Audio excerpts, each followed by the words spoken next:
नमस्ते जी प्यारे साथियों। तो साथियों, आप सभी का आपके अपने YouTube चैनल एग्जाम स्टडी में फिर से स्वागत है। ओके साथियों, तो देखो साथियों, आप सभी को पता चल गया होगा कि आज का इस वीडियो किस प्रकार की रहने वाली है। तो देखो, आज की वीडियो रहने वाली है मॉडल पेपर से संबंधित। जैसा कि साथियों मैंने आपको पहले बताया था कि 1 नवंबर को शाम 6 बजे आपको मॉडल पेपर मिल जाएंगे साथियों। ओके, कितने बजे मिलेंगे? 6 बजे आपको मॉडल पेपर मिल जाएंगे। यदि थंबनेल पर कुछ और लिखा होगा तो उसके हिसाब से, यानी कि थंबनेल पर जो लिखा है वो उसी टाइम पर आपको ये वीडियो मिलेगी साथियों। यदि किस वीडियो में किसी अन्य प्रकार की समस्या हो तो मुझे जरूर बताना साथियों, क्योंकि साथियों मॉडल पेपर अनेक प्रकार के होते हैं। ये मॉडल पेपर अनेक प्रकार का है साथियों। ओके, मॉडल पेपर का अनेक, देखो साथियों, जो कमेंट बॉक्स में सवाल करते हैं मुझसे कि मॉडल पेपर क्या एग्जाम में आएगा, तो मॉडल पेपर का अर्थ क्या होता है? मॉडल पेपर का अर्थ होता है कि आपकी परीक्षा में इसी प्रकार के क्वेश्चन पूछे जाएंगे साथियों। ओके, तो इसलिए सभी से निवेदन है कि कोई भी मॉडल पेपर को ये नहीं समझे कि साथियों कि ये क्वेश्चन अर्धवार्षिक के अंदर 100% आएगा। लेकिन ये भी नहीं कह सकते कि ये 0% आएगा। उसका चांस रहता है 80 से लेकर 90 तक, उसका चांस रहता है कि क्वेश्चन 90 तक आएगा साथियों। ओके, तो शुरू करते हैं। शुरू करने से पहले एक छोटी सी रिक्वेस्ट है साथियों कि ये किसका मॉडल पेपर है? ये अर्थशास्त्र इकोनॉमिक्स का पेपर है, हिंदी और हिंदी साहित्य। ओके, हिंदी अनिवार्य हो गई, हिंदी साहित्य हो गए, दोनों का मॉडल पेपर मैंने पहले बनाकर डाल दिया यूट्यूब चैनल पर। उसकी भी आपको वीडियो की लिंक है, उसको डिस्क्रिप्शन में डाल दूंगा साथियों। ओके, समय आपका 3 घंटे का रहेगा। ओके, तो 3 घंटे 15 मिनट का रहने वाला है, क्योंकि मुख्य परीक्षा नहीं है ये ओनली अर्धवार्षिक पेपर का मॉडल पेपर है साथियों। ओके, पूर्णांक आपके 80 नंबर का रहने वाला। शुरू करते हैं। तो देखिए साथियों, सबसे पहले आपका खंड आएगा, खंड एक में पहला क्वेश्चन आएगा कि भव विकल्प प्रश्न चुनें, यानी कि मल्टीप्लाई चॉइस क्वेश्चन चुनना है आपको। ओके, तो पहला क्वेश्चन है कि आधुनिक अर्थशास्त्र के जनक के रूप में किसे जाना? इकोनॉमिक्स का पहला क्वेश्चन है कि ये आपके पहले किसके अंदर आता था? ये पहले विज्ञान के अंदर आता था। ओके, विज्ञान की एक शाखा का नाम इकोनॉमिक्स। आधुनिक अर्थशास्त्र के जनक के रूप में किसको जानते हैं साथियों? तो उसका नाम है स्मिथ। क्या नाम है? स्मिथ, उसी का, उस जनक का नाम है। ओके, अर्थशास्त्र के जनक के हिसाब से चलना है आपको। दूसरा क्वेश्चन है कि मानवीय श्रम का प्रतिफल क्या है, यानी कि मानव जो श्रम करता है और उसके द्वारा उसको क्या मिलता है? प्रतिफल, यानी कि उसके द्वारा उसको क्या मिलता है। तो सभी को पता है, यदि मानव या स्त्री अंदर कोई भी किसी प्रकार का श्रम करता है तो उसे मजदूरी दी जाती है साथियों। क्या दी जाती है? मजदूरी उसको दी जाती है। इसका आंसर हो जाएगा ध्यान। बिल्कुल करेक्ट आंसर होगा साथियों। जितने भी क्वेश्चन होंगे सभी का आंसर इसके लिए वीडियो में बताऊंगा साथियों। ओके, अगला तीसरा हमारा क्वेश्चन है कि निम्न में से कौन सा समस्त मौद्रिक संस्थान है? ओके, निम्न में से कौन सा समस्त मौद्रिक संसाधन है साथियों? तो उसका उत्तर हो जाएगा M3। ओके, M3 बिल्कुल सही आंसर हो जाएगा साथियों। अगला चौथा नंबर क्वेश्चन है कि सट्टा परियोजना के लिए मुद्रा की मांग निर्भर करती है, यानी कि सट्टा परियोजना की जो मुद्रा है वो किस पर निर्भर करती है साथियों? तो वो करती है मेरे प्यारे साथियों ब्याज पर। किस पर? ब्याज पर करती है। ओके, अगला क्वेश्चन है 5 नंबर का है कि यदि सीमांत उपभोग प्रवृत्ति 0.5 है तो सीमांत बचत प्रवृत्ति होगी। देखो साथियों, अर्थशास्त्र से संबंधित क्वेश्चन है, उसके हिसाब से आप इसको हल कर लीजिएगा। जो भी कुछ चीज होती है आपको उत्तर, सीमांत उपभोग 0.5 है तो सीमांत बचत कितनी होगी प्यारे साथियों? तो इसका आंसर हो जाएगा आपके सामने 0.5। ओके, इसका आंसर भी ये रहने वाला है। क्लियर हुआ? अगला है कि भारत में वित्तीय वर्ष की अवधि क्या हो, यानी कि वित्तीय वर्ष की अवधि क्या रहती है भारत के अंदर? 1 अप्रैल से 31 मार्च रहती है। ओके, याद रखना है, बहुत इंपॉर्टेंट क्वेश्चन है। अगला क्वेश्चन है पहले साथियों कि भारत में वस्तु सेवा कर कब लागू किया गया था, यानी कि जो भारत में वस्तु सेवा का कर लागू होता है वो कब लागू किया गया था पहले साथियों? तो वो किया गया था जुलाई 2017 को। कब किया था? जुलाई 2017 को शुरू किया गया मेरे साथियों। अगला क्वेश्चन है कि निम्न में से व्यापार खाते की मद नहीं है। अब देखो, मद आप क्या समझते हो? अर्थशास्त्र के अनुसार आपको कमेंट बॉक्स में जरूर बताना है यदि किसी को मर्द का अर्थ आता है तो। ओके, अगला इसका उत्तर हो जाएगा आपके सामने वस्त अंतर्भुगतान। ओके, अंतर्भुगतान। यदि किसी प्रश्न का आपको आंसर गलत लगे तो मुझे कमेंट में जरूर बताना चाहते हैं, ताकि मैं उस प्रश्न का दोबारा देखूं और कमेंट में पोस्ट कर दो चाहते हैं। यदि किसी को इसका पीडीएफ प्राप्त करना हो, आपको यदि इसका पीडीएफ प्राप्त करना हो हिंदी का, हिंदी साहित्य का, किसी भी प्रकार का, तो आप टेलीग्राम चैनल को ज्वाइन कर लीजिएगा साथियों। वहां पर आपको हर प्रकार की जानकारी मिल जाएगी। अप टू डेट रहना है आपको। अगला है कि व्यष्टि अर्थशास्त्र में अध्ययन किया जाता है, यानी कि व्यष्टि अर्थशास्त्र में अध्ययन किसमें किसका अध्ययन किया जाता है साथियों? तो इसमें अध्ययन किया जाता है एक फर्म का व्यवहार। ओके, एक फर्म का व्यवहार किसमें अध्ययन किया जाता है? अगला है कि अवसर लागत को किस नाम से जाना जाता है? कि अवसर लागत है उसको दूसरे किस नाम से जाना जाता है विद्यार्थियों? तो उसका नाम हो जाएगा आर्थिक लागत। ओके, हम इसको आर्थिक लागत के नाम से जानते हैं, लेकिन इकोनॉमिक्स में इसको अवसर लागत के नाम से भी जानते हैं साथियों। अगला क्वेश्चन आता है रिक्त स्थान वाले। तो रिक्त स्थान पढ़ना है कि किसकी पुस्तक है, यानी कि किसकी पुस्तक है, क्या नाम है? यहाँ पर आपको दे देगा किसकी प्रसिद्ध पुस्तक है। यहाँ पर आपको डेट दे देगा। ओके, तो उसमें आपको प्रसिद्ध पुस्तक का नाम आपको बताना है विद्यार्थियों। इसमें आ जाएगा आपके सामने द जनरल। देखो, इसका नाम बहुत बड़ा है, द जनरल ब्योरी। ब्योरी आपको इस प्रकार से लिखना है। जो कठिन शब्द है उसको मैं लिख दूंगा, ब्योरी ऑफ, आप ऑफ था लिखना। ओके, ऑफ एम्प्लॉयमेंट, एम्पला एम्प्लॉयमेंट। आगे आ जाएगा फिर इसमें interest, interest and money. Okay, the general theory of employment interest and money, ये इसका पूरा नाम रहेगा, प्रस्तुत पुस्तक का नाम।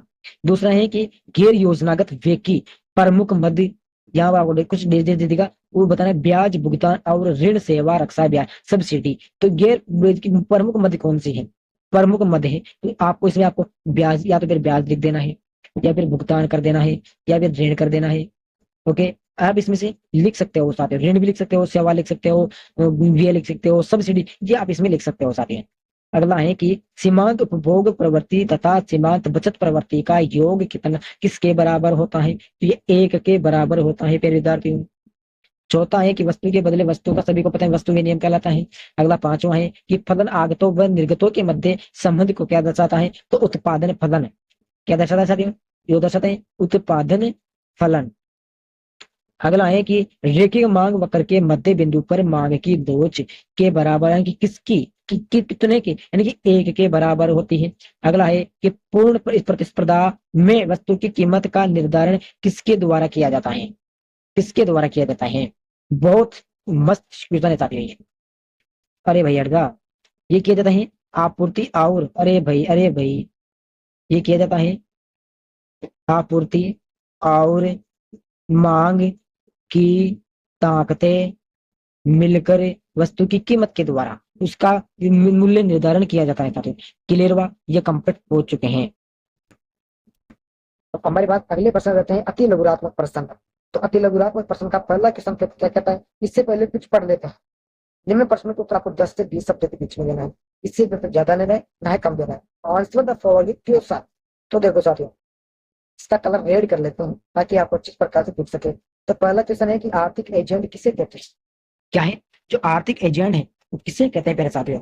इंग्लिश में क्या कहते हैं इसको, what is called economic agent, किसे कहते हैं। तो आर्थिक एजेंट एक इकाई है जो आर्थिक गतिविधि में संलग्न रहता है। ये गतिविधि वस्तुओं और सेवाओं को खरीदना, बेचना या उत्पादन करना और पूंजी बाजारों को प्रभावित करना हो सकती है। क्लियर हुआ, यानी कि आर्थिक एजेंट उसको कहते हैं जो आर्थिक गतिविधि में तो संलग्न हो, यानी कि सम्मिलित हो। यह गतिविधि वस्तु और सेवाओं की खरीदारी करता हो, बेचता हो, उत्पादन करता हो, खरीदता हो, बेचता हो और पूंजी बाजारों प्रभावित करना हो सकता है। ये आर्थिक एजेंट कहते हैं साथी। क्लियर हुआ। अगला है कि निवल निर्यात क्या है, what is net export. Okay, तो निवल निर्यात या शुद्ध निर्यात किसी देश के कुल व्यापार का माल, निवल निर्माण है कि किसी देश के शुद्ध व्यापार का व अच्छे प्रकार का माल कहलाता है। अगला है कि अर्थव्यवस्था की कोई दो केंद्रीय समस्या में उसके अंदर की विशेषता आपको बताना है, एक विशेषता। इसी अर्थव्यवस्था की केंद्रीय समस्या क्या उत्पादन किया जाए, यानी कि क्या उत्पादन किया जाए। ओके, यानी कि कुछ अच्छी प्रकार की वस्तु के बारे में सोच लिया जाए कि इसमें क्या उत्पादन किया जाए, इस प्रकार से। अगला क्वेश्चन है कि पूर्ण स्पर्धा में फर्म का मांग वक्र कैसा होता है, रेखा चित्र भी आपको बताना है साथ में। तो पूर्ण स्पर्धा में किसी फर्म का मांग वक्र क्षैतिज होता है। ओके, मैं इसका जो चित्र होता है वो यहाँ पर लगाना सेट करना भूल गया साथियों, इसलिए एक बार आप चित्र को देख लीजिएगा कि किसी फर्म का मांग वक्र क्षैतिज होता है। अगला क्वेश्चन है 5 नंबर का कि सकल घरेलू उत्पादन क्या है, उत्पाद क्या है, what is growth domestic product. तो सकल घरेलू उत्पाद है जिसको क्या कहते हैं, GDP। ओके, तो सकल घरेलू उत्पाद किसी देश में एक निश्चित समय में उत्पादित होने वाली सभी वस्तुओं और सेवाओं के कुल मौद्रिक मूल्यों को मापता है। कहने का मतलब है जैसे कि हमने कोई चीज, यानी कि हमारे देश से कोई लोहा है अमेरिका जाना है, उन्होंने बताया कि 8:30 पे आपके पास आ जाएगा, तो उसी टाइम पर वो वहां पर जाना चाहिए। क्लियर हुआ। ये आर्थिक गतिविधि का सबसे ज्यादा इस्तेमाल किए जाने वाला पैमाना। आर्थिक कहते हैं कि गरीबी रेखा से संबंधित कुछ चीजें होती है, उससे संबंधित बात हो रही है। तो जीडीपी की गणना आमतौर पर सालाना होती है, यानी कि जो उसकी गणना करते हैं तो उसके 1 साल के अंदर उसकी गणना की जाती है, लेकिन कभी कभी तिमाही आधार पर भी की जाती है। कहने का मतलब है कि 3 महीने में भी इसकी गणना हो जाती है, कभी कभी जरूरत पड़ने पर। ओके, आया समझ में, इस प्रकार से। देखो साथ ये मॉडल पेपर से लिए गए हैं इसलिए। ओके, अगला है कि राजस्व घाटे का सूत्र बताना है आपको, right the formula of revenue deficit. तो राजस्व घाटा कुल राजस्व प्राप्त। ओके, राजस्व घाटा इस प्रकार से जाएगा, इस प्रकार से आ जाएगा। क्लियर हुआ। अगला 7 नंबर का क्वेश्चन है कि विदेशी विनिमय बाजार के दलाल कौन होते हैं, आपको बताना है। तो who are the brokers of the foreign exchange market right. Okay, तो विदेशी विनिमय बाजार में दलालों को वित्तीय विशेषज्ञ माना जाता है। क्या वित्तीय विशेषज्ञ उसको माना जाता है। ये दलाल डीलरों निवेशकों के बीच मध्यस्थ मध्यस्थ के रूप में काम करते हैं, किसके दलाल के रूप में, डीलरों के रूप में, किसी निवेश यानी किसी कोई कंपनी है वो उसमें किसी प्रकार के निवेश उसी संबंधित कार्य करते हैं और उन्हें सर्वोत्तम सबसे पहले कोटेशन देते हैं। यानी कि जैसे हम कोई आटा का मशीन की चक्की लेने चले, इसकी जैसे आटा की मशीन लेने चले गई, सरकार की तरफ से हमको मिल रही है, तो सबसे बाजार में किसी आटे की चक्की की मशीन से पक्का कोटेशन लिखवा के लाएंगे कि हाँ ये हमारे पास से चक्की ले चुके हैं। वो कोट इस प्रकार का जो कोटेशन होता है वो होता है। विदेशी मुद्रा बाजार में दलालों को विदेशी मुद्रा दलाल भी कहते हैं। विदेशी मुद्रा में विदेशी बाजार के अंदर दलालों को विदेशी दलाल भी कहते हैं साथी। अगला है कि बाजार अर्थव्यवस्था का एक उदाहरण आपको देना, right example of market economy. Okay, यानी कि बाजार अर्थव्यवस्था का आपको उदाहरण देना किस प्रकार से देना है, तो संयुक्त राज्य अमेरिका, जापान, यूके यानी कि यूएस, यूएस तो अमेरिका कहते हैं ना, संयुक्त राज्य अमेरिका हो गए या यूके के बारे में बात, देश जैसे देश बाजार अर्थव्यवस्था का उदाहरण है। इसके एक उदाहरण के बारे में बातचीत, लेकिन 3 उदाहरण आते हैं, संयुक्त राज्य अमेरिका हो गया, जापान हो गया, यूके हो गया, ये देश के बारे में बात हो गई। इन बाजारों में अर्थव्यवस्था वाले देशों में अधिकांश संसाधन व्यक्तियों से स्वामित्व में होते हैं। यहाँ पर एक चीज है संसाधन। संसाधन किसे कहते हैं, संसाधन उन्हें कहते हैं जो हमारे दैनिक जीवन में काम आने वाली वस्तुएं होती है। ओके, दैनिक जीवन में आने वाली वे चीजें और दैनिक जीवन में आने वाली चीजों को क्या कहते हैं, संसाधन कहते हैं सामने। योजना हमारी क्या काम आता है, तेल हो गया, कंघा हो गया, साबुन हो गया, चाय, तेल, फूल पत्ती, इस प्रकार। ओके, अगला है कि बजट रेखा क्या है कि what is the budget line. Okay, तो बजट रेखा दो वस्तुओं के उन सभी संभावित संयोजनों का ग्राफिकल प्रतिनिधित्व है जिन्हें किसी दी गई आय और कीमतों पर खरीदा जा सकता। बजट रेखा यानी कि हमको 1000 रुपए की क्या खरीदनी है, मशीन, किसी प्रकार की मशीन खरीदनी है, तो उसी पर ही आपको वो मिलेगी। ओके, उससे ना तो ज्यादा मिलेगी ना ही आपको कम मिलेगी, उसमें 10 रुपए भी कम नहीं होगा साथियों में। ओके, अगला है 10 नंबर का कि सरकार द्वारा घाटे का वित्त पोषण कैसे किया जाता है। सरकार द्वारा घाटे का वित्त पोषण यानी कि उसको 50,000 का नुकसान हो चुका है सरकार को, तो उसका वो किस प्रकार, यानी कि how is the difficult financially by the government, यानी कि घाटे का वित्त पोषण वह अभ्यास जिसमें सरकार राजस्व के रूप में प्राप्त धन से अधिक खर्च करती है। प्राप्त यानी कि उसने क्या किया, 1,00,000 रुपए ये तो अपने पास रखा है और 2 लाख तो उसने खर्च कर दिया, तो अंतर को उधार देकर या नए फंड बनाकर पूरा किया जाता है। जैसे कोई हमारे पास कितने का, जैसे हमारे पास अभी बिलों का कोई कर्ज नहीं आता था, लेकिन यानी कि कोई बिल नहीं आता था, क्या नहीं आता था, बिल नहीं आता था, लेकिन जितना बिल हमारे से खर्च किया है उनका सभी किसी के 500 आएगा, किसी के 1000, चाहे वो कुछ कर रहा है मतलब इतना पैसा आएगा, यानी कि वो वापस हमसे रिफंड ले रही है, वापस हमसे पैसा लूट रही है। अब होता है हमारा बी यानी कि सेक्शन बी आता है लघुरात्मक प्रश्न। निम्न प्रश्न को तो 30 से 40 शब्दों में देना है, ना तो ज्यादा देना है ना ही आपको कम देना है। ओके, चलो शुरू करते हैं। किसी का क्वेश्चन है 4 नंबर का कि निवेश को परिभाषित करना है कि डिफाइन इन्वेस्टमेंट। निवेश एक ऐसी संपत्ति या पैसा, यानी कि निवेश तो एक संपत्ति है। यार हम संपत्ति का मतलब होता है कि हमारा घर, मकान है, जमीन, जायदाद, पैसा, समझते हो क्या है, तो जिसे भविष्य में आप अर्जित करने के उद्देश्य से अर्जित किया जाता है। ओके, यानी कि अर्जित करने के उद्देश्य से हम तो उसको अर्जित कर लेते हैं। क्योंकि निवेश किसी संपत्ति के मूल्य में भविष्य में होने वाली वृद्धि से लाभ उठाने के लिए किया जाता है। यानी कि किसी संपत्ति के मूल्य में भविष्य में लाभ उठाने के लिए, यानी कि हमारा कोई मकान है, समझ में आ रहा है, उस पर हमने क्या कर लिया, उस पर हमने लोन ले लिया भाई, तो क्यों ले रहे हैं, भविष्य में फायदा पाने के लिए उस पर लोन ले रहे हैं। ओके, इस प्रकार से चीजों को अंतर समझना सीखो। सॉरी साथियों, कहां से आ जाती है इसका कोई भरोसा नहीं है। 5 नंबर क्वेश्चन है सकारात्मक आर्थिक विश्लेषण तथा आदर्शिक आदर्शक आर्थिक विश्लेषण में अंतर बताए। डिफरेंस बिटवीन पॉजिटिव इकोनॉमिक और एनालिसिस एंड नॉर्मेटिक इकोनॉमिक्स एनालिसिस। सकारात्मक और नकारात्मक को आपको उसमें बताना है, अंतर बताओ। तो सकारात्मक अर्थशास्त्र आर्थिक अध्ययन का वस्तुनिष्ठ विश्लेषण है। क्या है, वस्तुनिष्ठ विश्लेषण। ओके, इसमें यह जांच करना शामिल है कि क्या तो हुआ है और क्या हो रहा है, जिससे अर्थशास्त्रियों को यह अनुमान लगाने में मदद मिलती है कि भविष्य में क्या होगा। ओके, तो आर्थिक विश्लेषण से तात्पर्य किसी सकारात्मक क्लियर आर्थिक विशेष की बात हो रही है, तो अर्थशास्त्री के दृष्टिकोण से किसी विशेष की जांच है। इसमें उत्पाद, उपभोग, उपभोक्ता व्यवहार, राष्ट्र की आय, रोजगार और अन्य जैसी विभिन्न प्रक्रियाओं का गहन यानी कि अंदर से केंद्रित अध्ययन किया जाता है। ओके, यह दिए गए उद्योग का उस विशेष उद्योग से जुड़े सभी पहलुओं के साथ विस्तार से मूल्यांकन करता है। बस ये आपको देखना है उसके अंदर। 6 नंबर का क्वेश्चन है कि अधिमान मानचित्र से आप क्या समझते हैं। मानचित्र भी 2-3 प्रकार के हैं, तो कौन से बात है, अनधिमान मानचित्र आप क्या समझे। What do you understand by indifference map, indifference map. Okay, तो अंधिमान वक्र या फिर तटस्थिता वक्र 2 पहलू, यानी कि एक अंधिमान और वक्र हो गए और एक कौन सा हो गया तत्व? तो वक्र दो वस्तुओं के विभिन्न संयोजनों को दर्शाने, यानी कि दो मिली हुई चीजों के अलग उसमें विभिन्न प्रकार का अंतर दर्शाने के लिए एक आलेख तैयार किया जाता है जो उपभोक्ता को समान संतुष्टि प्रदान करता है। ओके, जैसे कि यहाँ पर यह चीज आ गई और यहाँ पर एक चीज ये आ गई। ओके ओके, लेकिन उपभोक्ता को दिखता है कि समान ही, लेकिन समान नहीं, एक बड़ा है एक छोटा है। ओके, क्लियर हुआ? ओके, अंदिमान वक्र पर प्रत्येक बिंदु इंगित किया जाता है इस प्रकार से।